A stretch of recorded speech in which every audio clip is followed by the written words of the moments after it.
d'affronter les défis avec elle que de lui faire renoncer à une idée qu'elle a derrière la tête.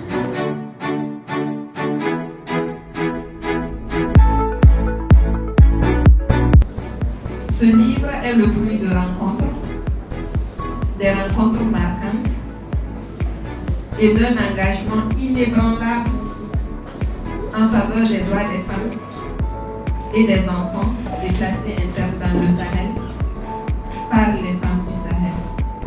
Je savais certes qu'on avait des luttes à mener, comme je l'explique d'ailleurs dans le chapitre introductif de ce livre. La situation de crise dans notre pays n'épargne malheureusement personne. Elle frappe aveuglement, mais à travers ce livre, j'ai voulu dire qu'elle frappe plus durement les femmes et les enfants. Celles-ci, elles sont les gardiennes de la vie, mais à cause de cette crise, on peut dire sans se tromper qu'elles sont des mortes vivantes. J'ai voulu avant tout que ce livre soit un appel à l'action.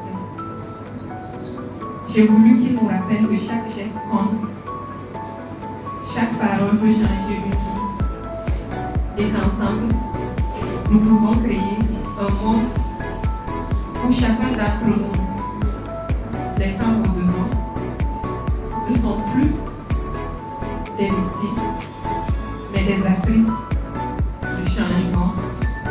Qu'est-ce que je peux faire sinon vous inviter à soutenir ces personnes, à partager ces tâches de vie, à écouter ces voix courageuses et résilientes du Sahel qui s'élèvent chaque jour pour partager, plus pour partager que pour dénoncer. C'est un ouvrage qui parle des souffrances des femmes du Sahel. C'est un ouvrage qui amène vraiment les lecteurs à comprendre un certain nombre de choses dans notre vie actuelle, c'est-à-dire tous les événements qui nous attaquent aujourd'hui.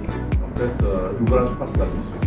L'ouvrage permet donc à l'auteur de rentrer tout simplement dans le cercle des écrivains. En fait, à partir de cet ouvrage, votre Ba Maïmouna n'est plus n'importe qui, elle devient écrivaine et puis elle doit être fière d'appartenir à tout le groupe des écrivains. C'est un ouvrage qui a été normalisé, qui est reconnu par l'État aujourd'hui parce que ça fait partie de la bibliographie nationale aujourd'hui. Et donc, où qu'il soit, dites-lui merci. Ce n'est pas l'instituteur qui est remercié là. Il est allé bien au-delà de son devoir d'instituteur. Il a apporté à la nation. Et dites-lui que les petites militantes que nous sommes, les petites sœurs que nous sommes, le voyons comme une source d'inspiration. Qu'il continue à faire aussi bien ce qu'il fait, que, en tout cas dans nos cœurs et dans les cœurs de ces enfants-là, il ne va jamais disparaître. Il va rester comme un morceau d'éternité.